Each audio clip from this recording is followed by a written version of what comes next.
बच्चों आज हम लोग दो क्वेश्चन सॉल्व करने वाले हैं linear equation in two variables के। ठीक है, दोनों क्वेश्चंस बच्चों आपको बोर्ड पे दिखाई दे रहे होंगे, है ना। आज हम लोग इन दोनों क्वेश्चंस को सॉल्व करके सीखेंगे कि अगर टू वेरिएबल्स में आपको लीनियर इक्वेशंस दी जाती हैं तो उन्हें किस तरीके से हम लोग सॉल्व करेंगे। बच्चों ये चैप्टर आपका 10th क्लास में 3rd चैप्टर है ना, मैथ का। तो चलिए फटाफट से हम लोग इन क्वेश्चंस को सॉल्व करना स्टार्ट करते हैं।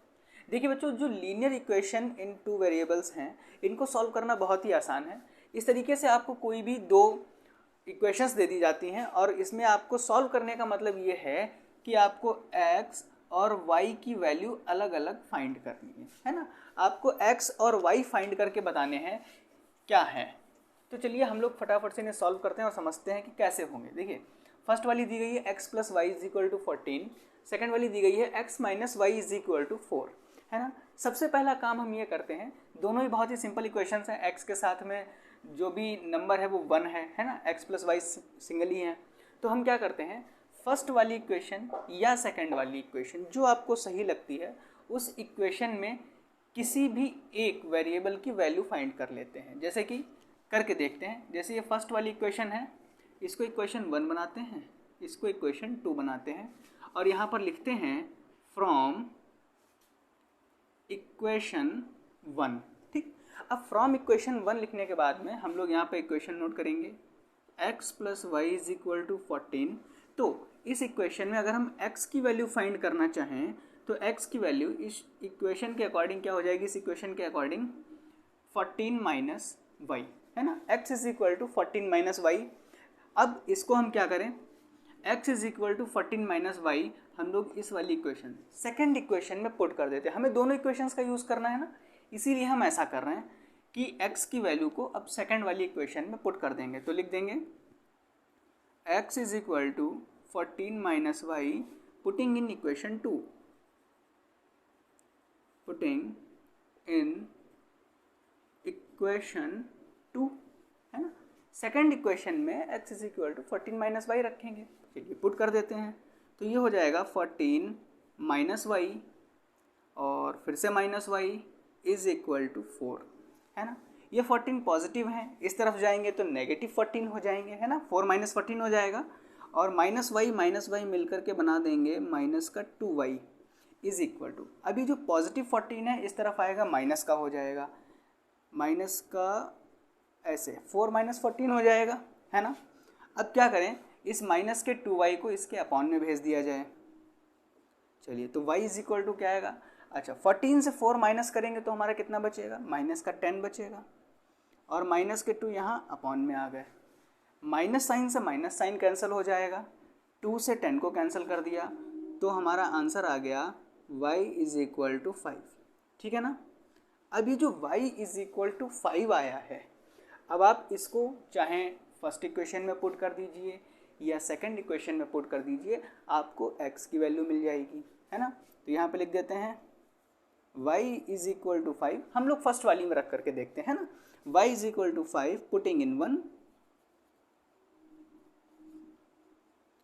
Putting in equation 1। ठीक, अब इक्वेशन 1 में जैसे ही हम लोग y = 5 रखते हैं तो ये हो जाएगा x + 5 = 14, है ना। तो x = कितना हो जाएगा, 14 - 5। अब 14 - 5 से अगर हम लोग x की वैल्यू निकालें तो कितनी हो जाएगी, x = 9, है ना।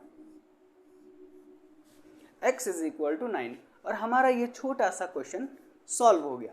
बच्चों आसान है ना, मज़ा आ रहा होगा इसको सॉल्व करने में। y = 5, x = 9। ठीक है। अब अगर आपको ये लगता हो कि ये वैल्यूज़ गलत हैं, ठीक हो सकता है ऐसा लगता हो, तो आप इस वाले में x और y की वैल्यू पुट करके देख लीजिए, LHS और RHS बराबर हो जाएंगे। y = 5 रखिए, x = 9 रखिए, 9 + 5 14 होता है, सेटिस्फाई हो रही है।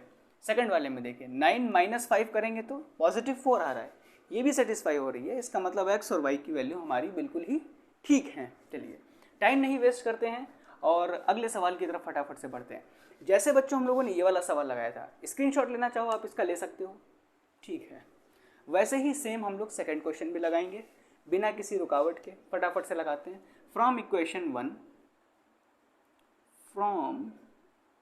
इक्वेशन वन से अब हम लोग क्या करेंगे, 3x minus y is equal to 3 है ना। अब इसमें हम क्या करें, y की वैल्यू फाइंड कर लेते हैं, y की नहीं x की ही फाइंड करें। तो क्या हो जाएगा, 3x is equal to 3 minus के y, यही तो होगा ना, 3 माइनस वाई होगा। तो x इज इक्वल टू कितना हो जाएगा, 3 माइनस वाई अपॉन 3 है ना। x is equal to 3 minus y upon 3।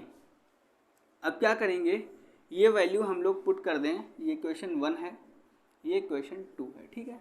अब इसको या तो इक्वेशन 2 में हम लोग पुट करते हैं, तो लिखते हैं पुटिंग इन, यहाँ लिख देता हूँ साइड में है ना, पुटिंग इन 1 से तो हम लोगों ने x की वैल्यू भी फाइंड की है, तो इसको हम लोग 2 में पुट कर देते हैं, है ना।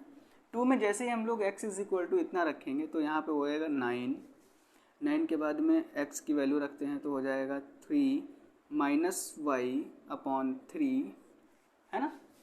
अब क्या करेंगे, minus 3y is equal to 9, ठीक। ये हमारी इक्वेशन 2 में हमने वैल्यू रख दिया सीधा, है ना।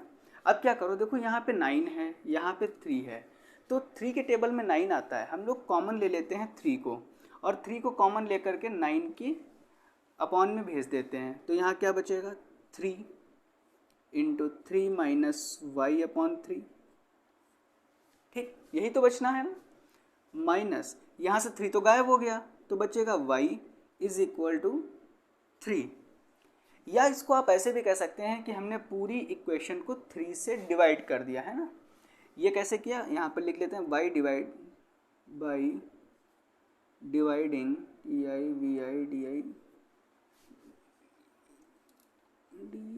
एंड डिवाइडिंग बाई 3 है ना।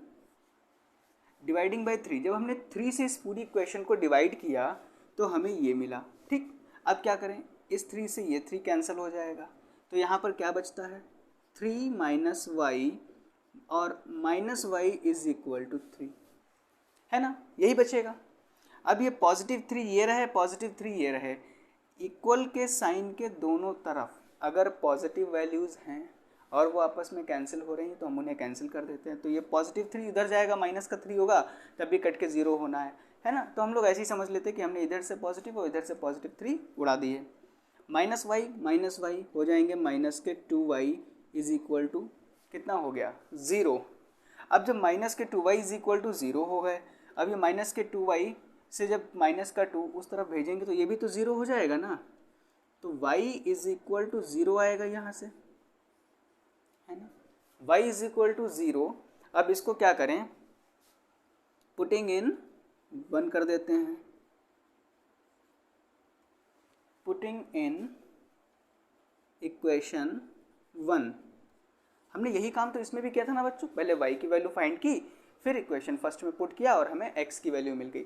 सेम काम हम लोग दूसरी वाले क्वेश्चन में कर रहे हैं, कोई भी काम नया नहीं है ना। तो जैसे ही y इज इक्वल टू 0 हम इसमें रखते हैं तो ये हो जाएगा 3x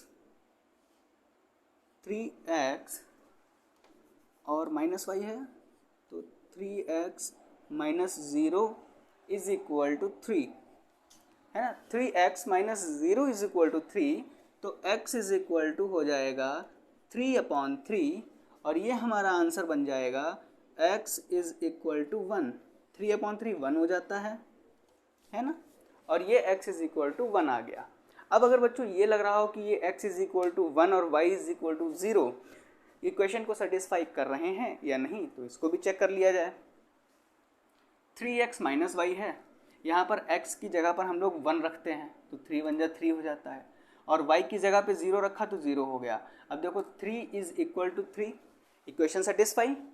सेकंड वाले में देख लो, 9 मल्टीप्लाई बाई 1 तो 9 ही बचेगा, माइनस 3y और इसके साथ में 0 है, y की वैल्यू क्योंकि 0 है तो ये वाला टर्म 0 हो गया, तो 9 इज इक्वल टू 9 हो गया।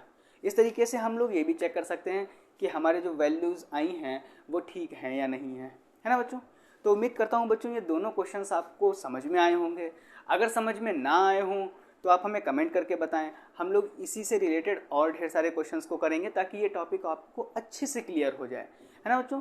मिलते हैं अगले वीडियो में अगले टॉपिक्स के साथ में। आप लोग चाहें तो इसका स्क्रीनशॉट ले लीजिए।